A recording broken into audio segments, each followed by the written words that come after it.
So I mentioned earlier that I was having some difficulty deciding if I wanted to stay at Bowling Green or stay as a teacher, and I have decided that I do want to stay as a teacher, and I do want to stay at Bowling Green as well.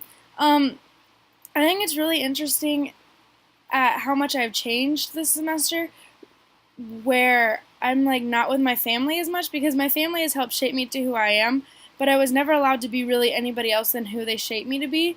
And now being away from my mom and being away from my little brother, I'm able to make my own mistakes in college. I'm able to find out who I really am, and that's what I did a lot my freshman year. Is I soul searched and realized that at the beginning I didn't really do who I thought I was.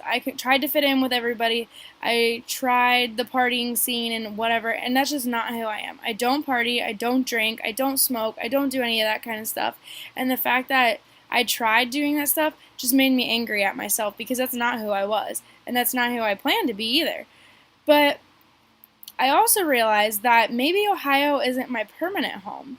I really always thought that I was going to teach in my old town of Hilliard, and I really always wanted to teach there because my family was there. It was close to everybody I love. But I'm starting to realize that I learn more about myself when I'm not with my family than when I am with them.